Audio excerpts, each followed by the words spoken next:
Marami talaga ang may dudang may something na kina Ashtin Olvega at Andres Mulak. Paano pa naman iba na ang dating ng closeness ng Ashdres Love Team? Pansin na pansin nga ng mga nakakakita sa kanila na ibang level na ang comfort level nila sa isa't isa. Actually, kinakiligan nga ng mga fan nang ma-interview ni MJ Marfuri ng TV5 si Ashtin dahil binuking niya na 10-10 na ang comfort level niya kay Andres. Nagrabe nga raw ang tiwala niya sa binata na talagang comfortable siya nakasama si Andres. Anyway, marami ang natuwa nung Monday na nagkaroon ng red carpet premiere night ang pelikula nilang minamahal, 100 Bulaklak para kay Luna dahil talaga namang dinumog yun ng mga fan. Inaasahan ngang magiging blockbuster ang launching movie ng Ashdres Love Team. In fairness, kahit sa ibang bansa ay papalabas din ang minamahal 100 Bulaklak para kay Luna. Kaya naman sobrang happy ni na Ashtin at Andres.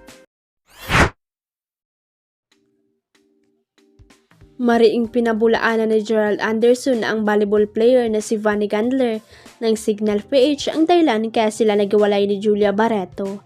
Tumawag ang aktor kay Showbiz Update host na si RG Diaz at sinabing hindi pa sila nagkakakilala ng personal ni Vanny. Base sa report ni RG sa YouTube channel nila kapon, tumawag sa atin si Gerald Anderson para linawin ang tungkol sa kanila ni Julia Barreto.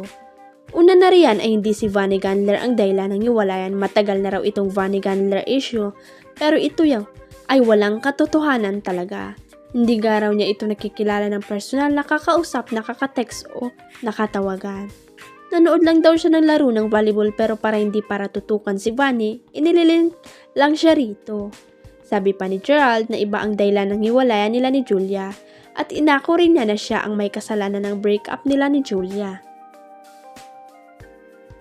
At hindi na ito idinetalye pa kundi tumawag lang siya sa amin para sabing walang kinalaman ang volleyball player, payag ni RG Diaz.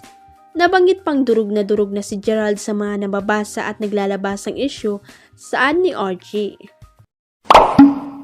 Huwag kalimutang i-click ang subscribe button at i-ring ang notification bell para sa latest at legit chika updates.